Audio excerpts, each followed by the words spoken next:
I don't have a lot of preparation per se. We don't like to get there very early for cons. We like to sleep. So we'll wake up, eat our breakfast. That's my number one thing. Yeah, coffee and breakfast always before a con. And then we just kind of jump right into the makeup and hair and put the costume on. Boots before corset. And we're really excited. Yes, boots before. Really excited to get to a con, so we don't usually need a lot of prep. Yeah. Yeah. So, all of my friends will disagree with me on this one, but I don't feel like I have any skills, definitely. But if I had to pick some, definitely the best one I have is sewing.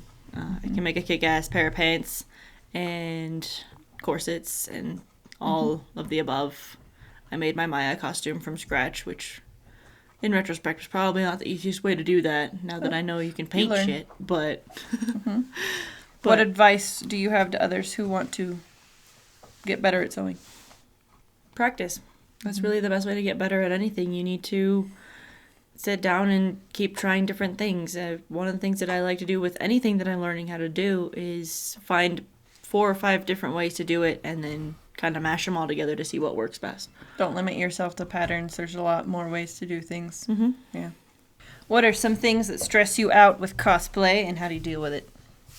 Number one most stressful thing about cosplay is not having your costume done the day of the con. Mm-hmm. You will always have a time, probably more than once, where you're in the hotel room morning of the con, trying to finish painting your gun, sewing together your corset, what have you. And it will happen. You kind of have to accept it and move on. Mm-hmm.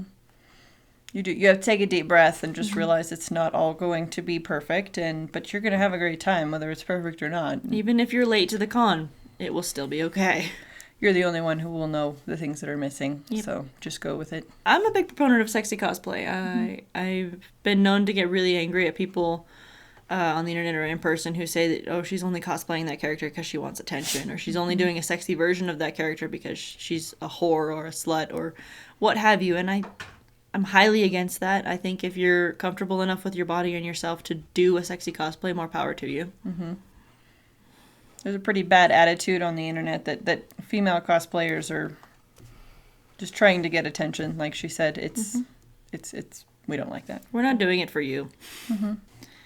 Most things I will do. I pretty much do anything but nudity. Earlier this year, I did my first lingerie shoot in cosplay, and that was a lot of fun, even though it was way outside my comfort zone. And I'm still not entirely comfortable with it. I still look at some of the photos and go, I hate those, but that's part of what we do. Mm-hmm. I think I would recommend to people who want to get more comfortable with themselves, try boudoir photography. It gives you like an intimate opportunity to figure out what looks best for you and what positions work and what flatters you the most. I think that's a good idea. Know your angles. Yeah. For regular or lingerie photography. Exactly. Yep. I've honestly been pretty lucky in my 3 years of cosplaying now. I haven't had any bad experiences to speak of with guys or girls. Nobody's been snide or evil to me, at least to my face. They might be saying things behind my back, but I haven't heard it. Right. Yeah. I think I've had the same thing. I haven't had any bad experiences. At least not in the cosplay community. No, we're pretty lucky. Yeah.